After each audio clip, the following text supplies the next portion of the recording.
Hockey Talk Show on a Friday. Welcome in and thanks for joining us here.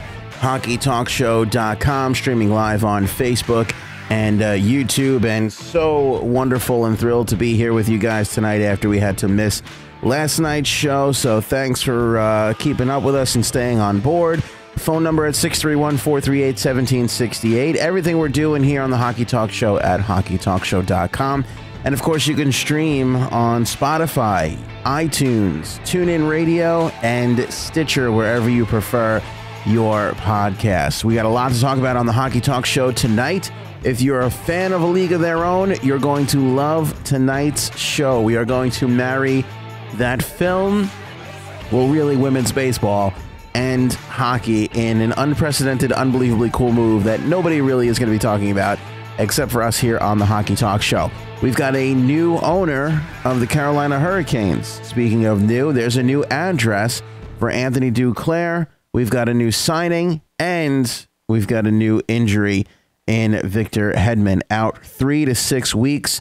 Let's start over there. If you're a fan of the Tampa Bay Lightning, you have got to be devastated by this news that Victor Hedman will miss 3 to 6 weeks. This story just coming out and developing today as the injury occurred last night in the game against the Calgary Flames, where in a rarity, the Tampa Bay Lightning actually lost. If you can believe it, the Tampa Bay Lightning lost. By the way, not only did they lose, they lost 5-1. So one of the more devastating losses in the history of the Tampa Bay Lightning. Hedman was injured when Garnet Hathaway, banged knees with him. He was helped off the ice at 6:13 in the second period. It is being called lower body. 3 to 6 weeks. He'll miss the All-Star game, so we'll have to see who comes and fills in his role there in the Atlantic in the All-Star game. Again, we talked yesterday, or on the last show, I should say, about how tight that All-Star roster is, and because of the way things are laid out, and how how we have all these 3-on-3 creates this weird thing where players that should be in aren't in, because you got to get a player from every team, and you got to figure out every division instead of the conference. So it gets a little tricky there. But Tampa Bay now without Victor Hedman, who has 33 points, 6 goals, and 27 assists. He's a plus 24. God, a plus 24 in 44 games this season. Obviously having a Norris Trophy worthy season, and now missing a huge chunk of that. What will that do to the Tampa Bay Lightning? I'm really interested to see and explore that part of it, because we saw how they were without Steven Stamkos. I thought they functioned fairly well without Stamkos. He's been injured a couple of times. They've made some runs, one without, one with. And they did pretty well without 91. But 77 is a different animal altogether. I mean, he really, really is the driving force behind that team. I remember in the 09 draft, again, being an Islander fan, having the opportunity to get this guy and knowing full well how amazing he was going to be. I mean, if I did it again, I would still take John Tavares if I was the New York Islanders. I still think Tavares is the best player in that draft. But that being said, it is so hard to get one of these anchor defensemen, the Doughties, the Letangs, the PK Subbans, the Shea Webbers. It's so hard to get one of these anchor guys. McDonough for the Rangers. I really don't know who it is for the Islanders. I guess you can make the argument it's Boychuk or Leddy. I feel like it's Leddy, although I feel like sometimes he steps up to that point and then kind of just knocks himself back down. But these guys are so hard to come by. The guys that they can give you 25 minutes a night, 30 minutes a night, some of them, the Nick Lidstroms, that anchor defenseman. And, Victor Hedman has been that and more for the Tampa Bay Lightning. And, I don't know if he gets enough credit. I think he's starting to now, but I don't know if he gets enough credit for how well the Tampa Bay Lightning are doing this season, because everybody wants to tell the other stories that are happening, which are pretty amazing. And that's Vasilevsky and what he's been able to do, people being able. And by the way, Stevie Y gets credit too. I mean, they're talking about Stevie Y being able to look at this and say, okay, he knew to trade a franchise goaltender and Ben Bishop, because he knew he had a franchise goaltender in Vasilevsky. And, you know, he made that call and he's getting praised for that. So that's a great story to tell. Vasilevsky's part of that. That's a great story to tell. Kucherov and the amount of points that he's been racking up, him and the tandem with him and Stamkos, that's a great story to tell. Even Sergachev, who came over in the deal with Montreal, they've been telling his story. You know, so nobody's really talking too much about Victor Hedman when it comes to Tampa Bay's success. And that's a shame because he's really, I mean, you look at their goal differential, again, plus 24. I mean, this guy, to me, is running away with the Norris this year. I mean, running away. You can talk to me about Drew Doughty, and you can talk to me about anybody else that's on that list of great defensemen for this season, but I'm sorry, head and shoulders, Victor Hedman is above them. Now, what 3 to 6 weeks does for his run at the Norris and Tampa's run at what they're going to do this season, we'll have to wait and see.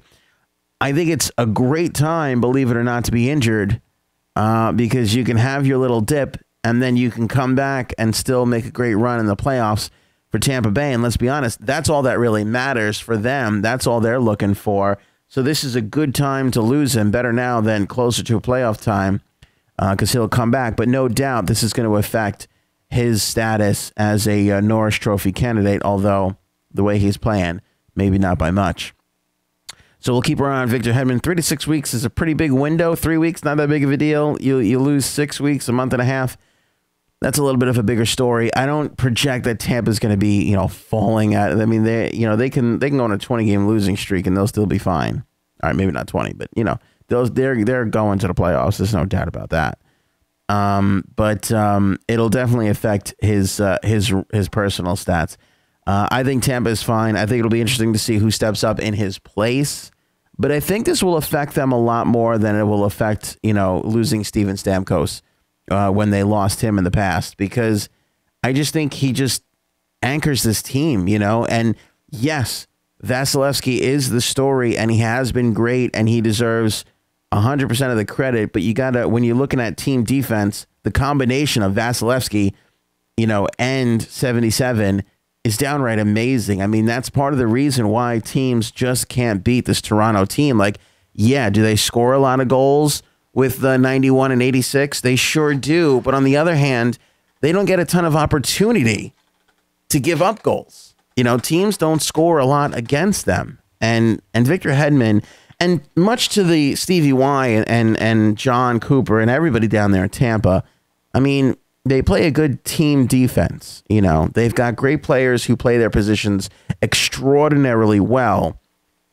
But a lot of credit has to go to Victor Hedman because he is taking a lot of ice time down there in Tampa Bay. And that is certainly noteworthy for the Tampa Bay Lightning. Welcome into the show here, Chicago Blackhawk. What's going on, man? We're about to talk about the Blackhawks and the deal that they swung just 2 days ago. Let's move over there and discuss Mr. Anthony Duclair coming to the Chicago Blackhawks. I didn't think that I would love the Anthony Duclair trade as much as I do, but when I get down and I break down this deal and I take a look and I see, boy, was Chicago one hell of a destination for Anthony Duclair. I mean, if you're looking for somebody who's trying to get that change of scenery, damn it, this is a good deal. This is a damn good deal by all accounts, all the way around. You've got to love this if you're a fan of the Blackhawks. Now, if you're a Richard Panik fan, okay, I could see you being a smidge upset. I do like Richard Panik. I thought he was one of those great budget guys. You know, I thought he was a great, you know, get him in the lineup for what he's making and what he gives you, and it's not going to be all that bad. But when you look at this deal, by the way, let's not underestimate the acquisition of Adam Clendening, because I like Clendening too. You know, I like Clendening a whole bunch. I think he is going to be a bright spot for the Chicago Blackhawks moving forward. Richard Panik and Laurent Dauphin. I like Laurent Dauphin too, but I like Clendening. There's something about his game I like. I haven't gotten to see a bunch of him, but overall, the gem in this deal to me is Anthony Duclair. Change of scenery guy, ton of skill, a lot of speed. I believe they save a little on the cap as well. 15 points, 9 goals, 6 assists in 33 games this season. He was part of the Keith Yandle deal for the, that's the other thing too. We've never really had a chance to see an established Anthony Duclair because he goes from a prize prospect in the Ranger organization to a position where then he's thrust into this trade to get Keith Yandle, and he goes over to Arizona, and Arizona stinks. And I think he's the kind of player that is going to thrive in a much better situation. Everybody talks about change of scenery moves. This was a great change of scenery move, but he could have went anywhere, but he went to a team that's making a run. And by the way, it's great to talk about this today. We could have talked about this yesterday, but it's even better to talk about this today because then we find out this other little part of the story, which is, guess who he's dressing next to in the locker room? 19, Jonathan Toews. Where do you put the young kid who's a little bit unproven, who maybe has an attitude problem? Put him next to the captain. Maybe one of the great captains in the history of the hockey league as far as keeping his head on straight. Jonathan Toews is one of those guys, quiet, gets ready, plays a hell of a game, represents really well, never a hair out of place, never out of position. You know what I'm saying? Just does everything right. And I think good on Chicago for not only acquiring him and Clendening in the deal to shake it up a little bit, get a little bit of their roster shaken up a little bit. But now you go ahead and you stick this young kid next to Jonathan Toews and say, here, watch this. You just shut up and watch him every night. That's all you got to do. Brilliant move. Brilliant move. Maybe the final step in the trade, and one thing that nobody really talks about is where does a guy sit when he dresses? How about sitting him next to one of the great captains of all time? Again, as far as attitude on the ice, preparation, all that stuff. I'm not talking about statistics, although Toews is nothing to be ashamed of, but I'm talking about guys who know how to take the game on. Jonathan Toews is one of those cats, and they take this Anthony Duclair and they sit him right next to him, and now he can do nothing but learn. Just sit there and learn. I think it's exciting for Hawks fans who, again, they're one of these teams that have to go on a run and have to make something happen. And now you got a guy coming in here that can learn from their great vets, that can skate like lightning up the ice and can contribute and has a chance to win. I think it changes his attitude around. I think it changes his game around. And I think you have a potential to see a really great, where's he at, 9 goals and 6 assists? I think this kid could put 20 goals in easily, maybe 25 if he gets hot with Chicago. Forget it. If you put him on the right line, you can have this kid being a 30-goal scorer, which is where a lot of people thought he was when he was drafted. And he has never really been able to put himself in that position to prove that to people. Again, on the other hand, he's never really been in a comfortable position. Traded from the Rangers quick for Keith Yandle. He winds up in Arizona. You get a lot of playing time, but the team is constantly going nowhere.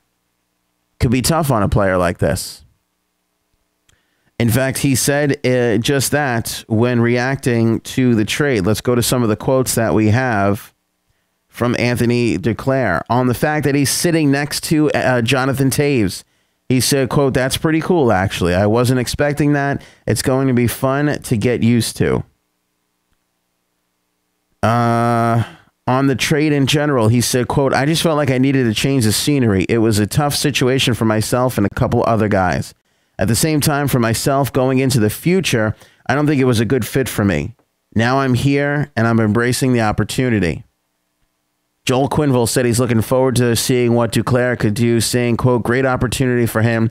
He's excited to be here and he has a chance to be in a Stanley Cup playoff race.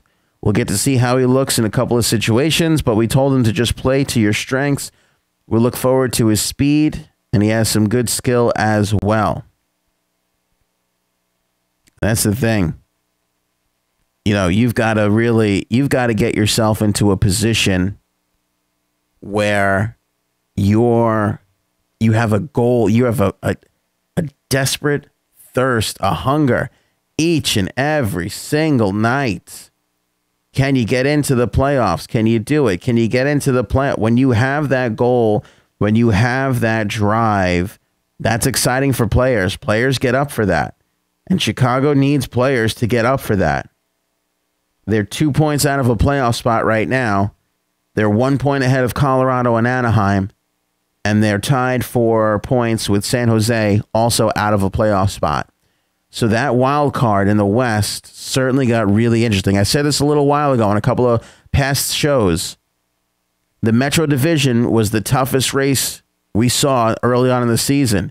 And as we've gone on, between games 30 and 40, we've seen that West race really tighten up. I mean, really tighten up. Now, the Pacific is lost, but that Central race and who's going to finally make that playoff run and grab those 2 wild card spots is going to be damn interesting. Because if the season ended right now, I can't even emphasize this enough. If the season ended right now, think about these teams that would miss the playoffs. San Jose, Chicago, Colorado, forget Colorado. San Jose, Chicago, Anaheim, Edmonton. And I'll add Colorado and Vancouver into this somewhat because at the beginning of the year, there was some hope for Vancouver when they got off to that great start. They've since floundered. Up until a week or two ago, Colorado was in the playoff picture. People were like, well, maybe they can actually do something. So there was another little bit of a surprise. But they are all on the outside looking in. And again, the real shocking ones are San Jose, Chicago, Anaheim, and Edmonton. The first 3 because they've been mainstays in the playoffs in the West for the last 5 or 6 years. And Edmonton, the last one, because they got McDavid and they've been building and everybody just assumed that they were going for a good playoff run this time around. So the fact that they're not in it is pretty surprising.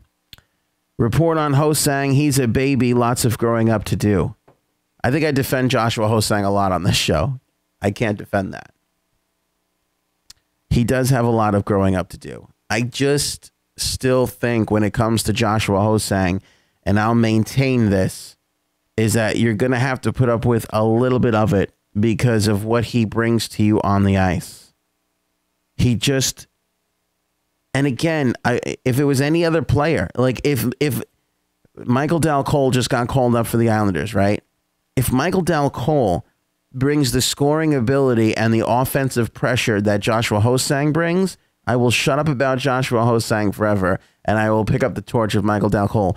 It's not necessarily about the player itself. It's just about the type of player that he is.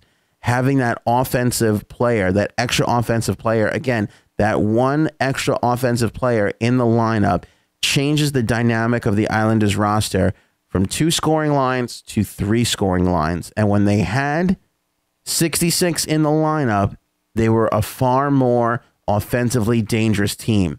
Now, you want to sit here and tell me, well, Michael Dal Cole can come up and do that? Well, then fine, let him do it. I'm totally okay with that. If Dal Cole comes in, he just got called up on an emergency basis, by the way. Josh Bailey is out. Andrew Ladd is out, I believe. So, and by the way, Rangers Islanders tomorrow in the afternoon, 1 o'clock game. Going to be amazing. Maybe we'll do something on the channel afterwards. I don't know. But when you talk about rivalries in hockey, Canadians and Leafs, Rangers and Islanders. I mean, to me, those are the top 2. It doesn't get any better than those.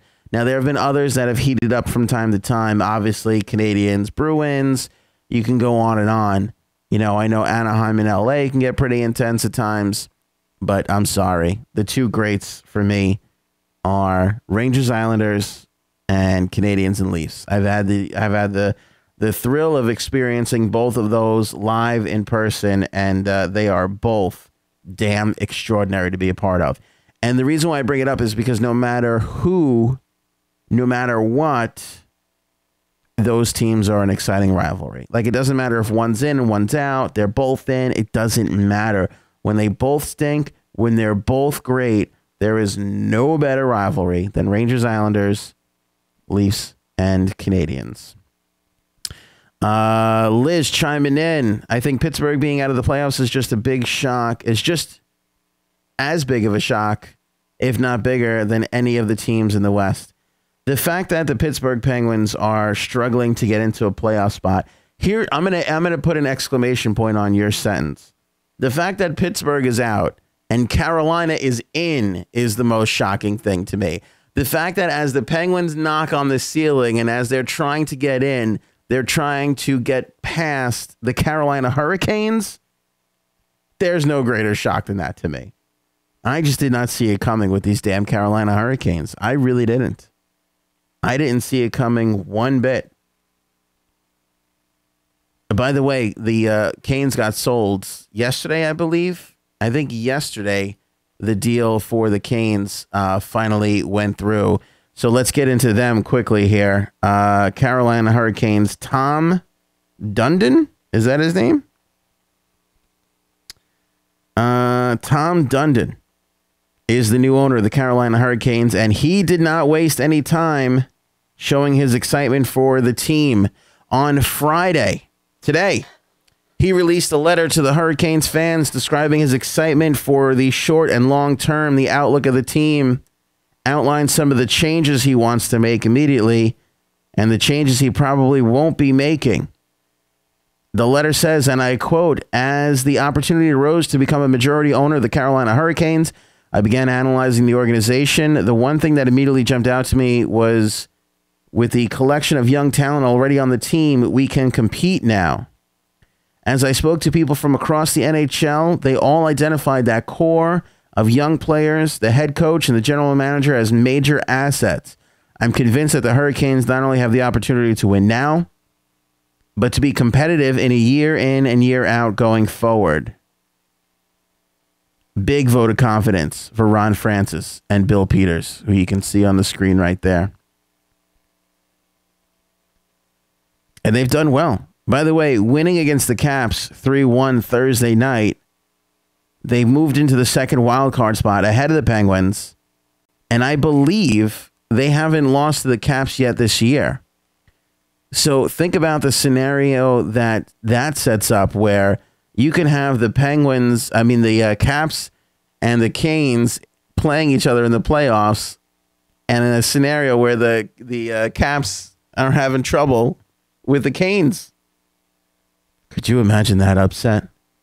You'd have Capital fans, forget it. You'd have them burning jerseys in the streets.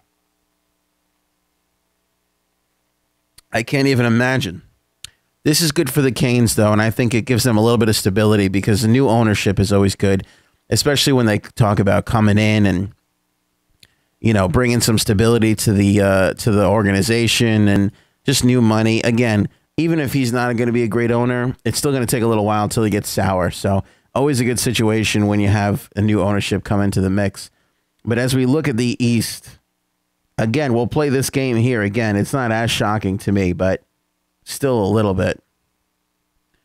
If the playoffs ended today, if the season ended today and the playoffs started today, Pittsburgh, the Islanders, Montreal, and Ottawa all out of a playoff spot. And you could also add Buffalo to this with all the moves that they made. There was a lot of excitement. Jack Eichel and all the rest.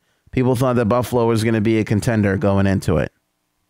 But the ones that are thrillingly upset, the Pittsburgh Penguins, who are Stanley Cup champions, Ottawa, with their huge run last year, and the New York Islanders, who have continuously knocked on the door and have never really been able to get too far in.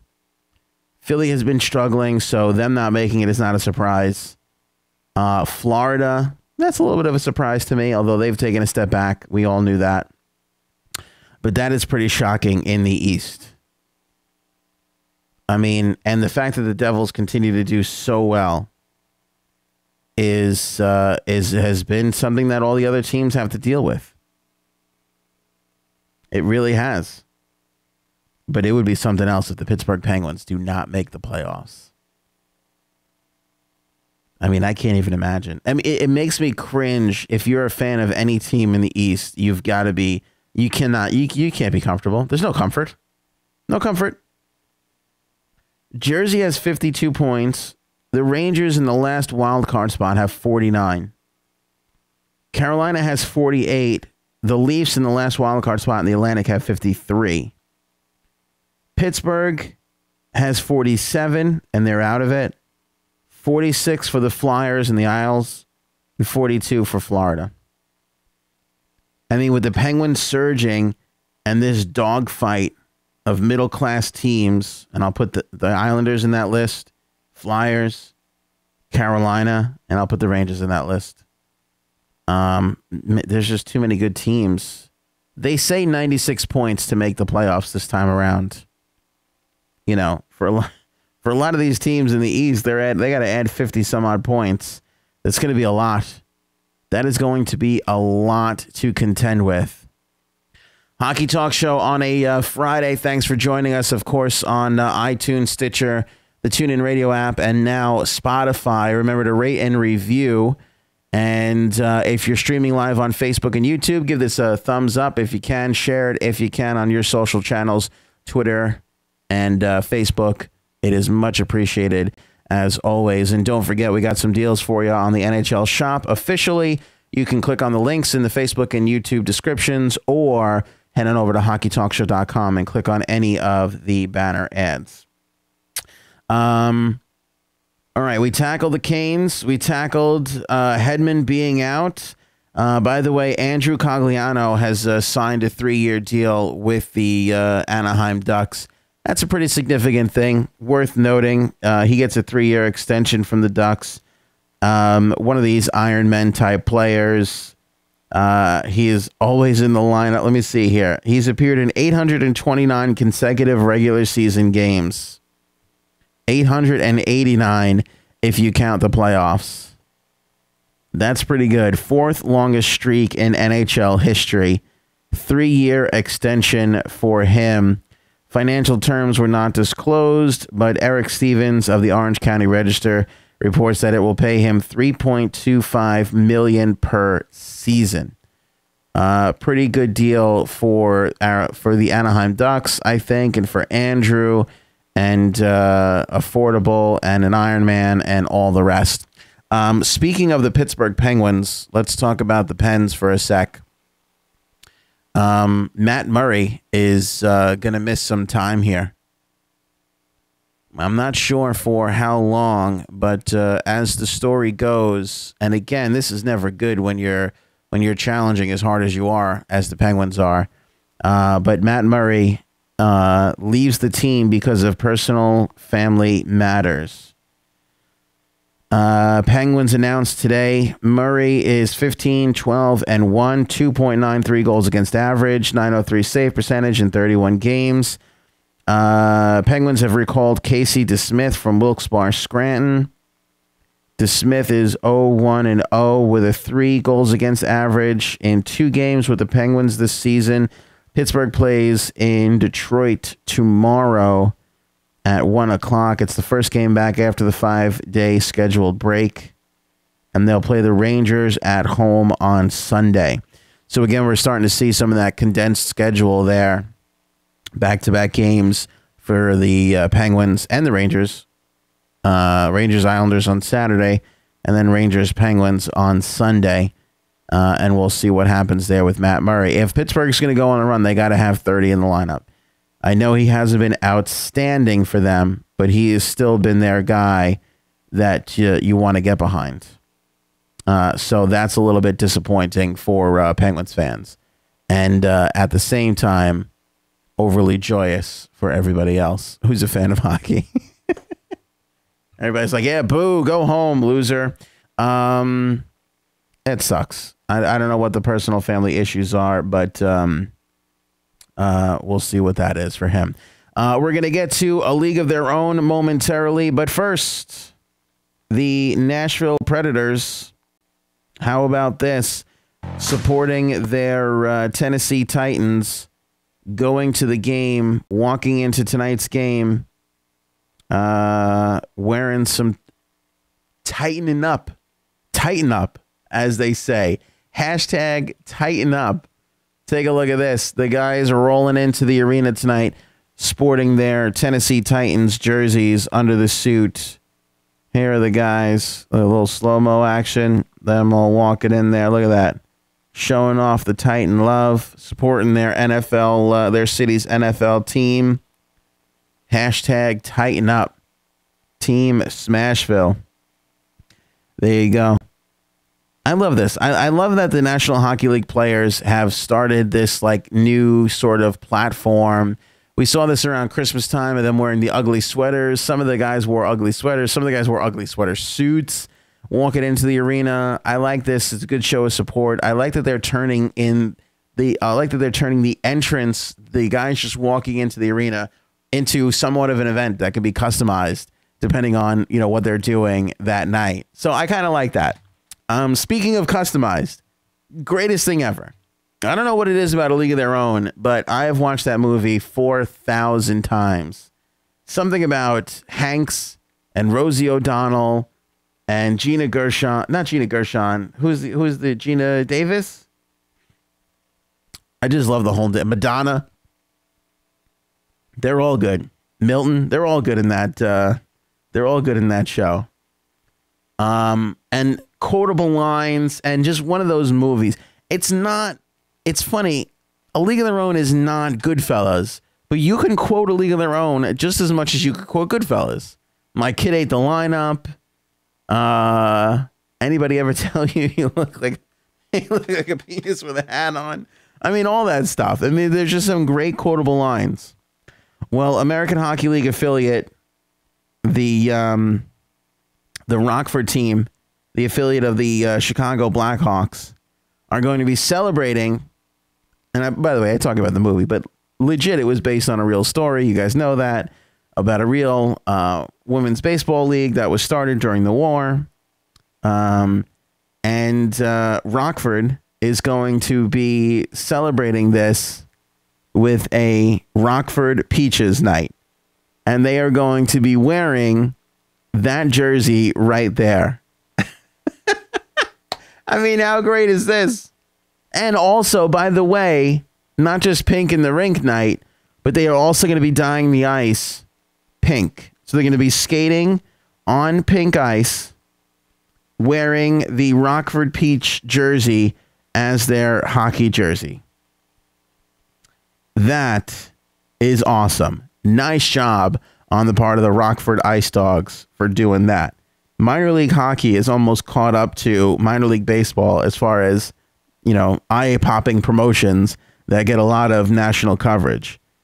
So a couple of Fridays from now against the Ontario Reign, they'll be wearing these jerseys, which, by the way, if you remember from the film, that's exactly what their uniforms look like. It was like a big skirt, a long dressy skirt thing, and it had the belt in the middle, and it had the city logo and emblem right in the center of the jersey, and they got it all there. And of course, Chicago adds the Blackhawk logo up on the shoulders. There's a better look at it.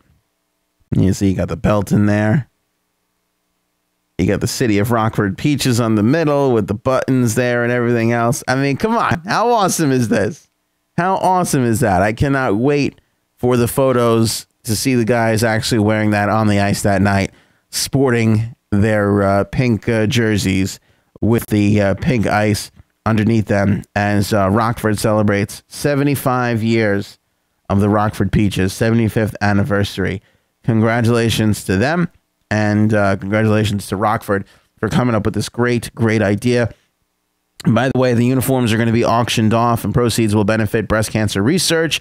The Ice Hogs have already raised more than $180,000 for breast cancer since their first Pink in the Rink night in 2010. So I think this will bring a whole lot more awareness and a whole lot more money to them as we head into the January 26th matchup with the Rockford Peaches. The Rockford Peaches ride again. I'm so excited.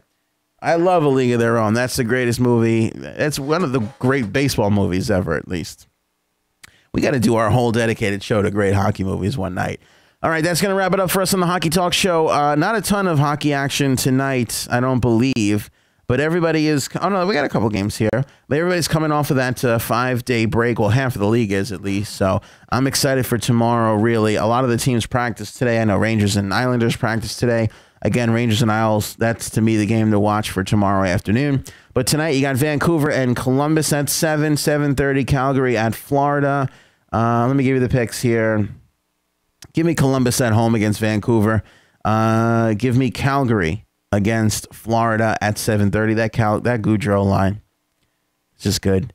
I know they went and just played Tampa last night, but I like Calgary again tonight. I do. That Gaudreau line is really, really good.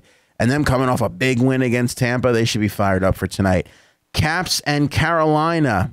What's going to happen there? Can the Capitals finally grab a win against them this season? 7:30 puck drop down in Carolina with the new ownership. Could be a tough one for the Capitals. I think all the guys in the Hurricanes dressing room are going to be super pumped, so we'll see what happens there. Chicago trying to get their way back into the playoffs.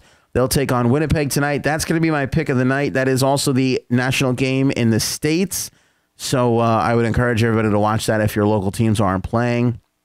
I think this is just going to be a knockdown. This is going to be a prime example of how difficult the Central Division is going to be this year and how exciting it's going to be because you got Winnipeg, who is killing it and is up at the top, and Chicago, who's desperate now. First game for Duclair, so we'll watch him pretty specifically tonight and get back to that on Monday when we join you once again, or maybe a surprise show tomorrow after the Ranger Islander game. We'll see. Edmonton and maybe we'll do a Ranger. I got to see if I can make this work, but maybe we'll do a specific Rangers versus Islanders show for tomorrow. That might be cool. Post game, we'll break down a specific game. That was something that we had in mind for the playoffs. When we get into the playoffs, we were going to be doing specific, like really getting down and breaking down plays in the game. Not easy to do during the regular season with all the action going on, but something that we could definitely do when there's less games going on. And Edmonton and Arizona, that'll be a bore fest. I give that game to Edmonton for sure. But to me, tonight, Chicago and Winnipeg, that's going to be a good one to watch. That has an 8:30 start. If I had to pick them, Chicago or Winnipeg, Chicago has been playing better lately, right? Have they not? The Hawks have been playing a lot better lately, and I think with a shake-up trade, they should bounce back. They're 4-5-1 in their last 10, and they lost their last game.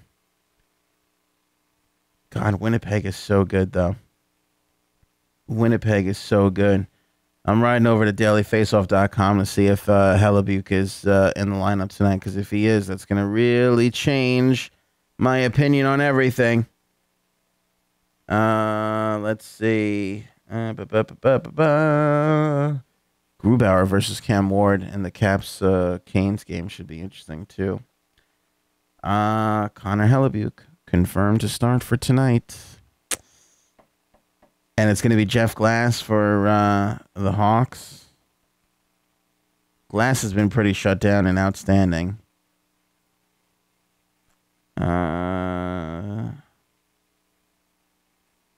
He did allow 5 goals against the Vegas Golden Knights. Give me Winnipeg in that game. I'm taking Winnipeg in that game. So Jets over the Hawks. Edmonton over Arizona. Give me the Canes against the Caps. Calgary over Florida. And Columbus against Vancouver. Enjoy your hockey tonight. Maybe a pop-up show tomorrow. I don't want to promise you.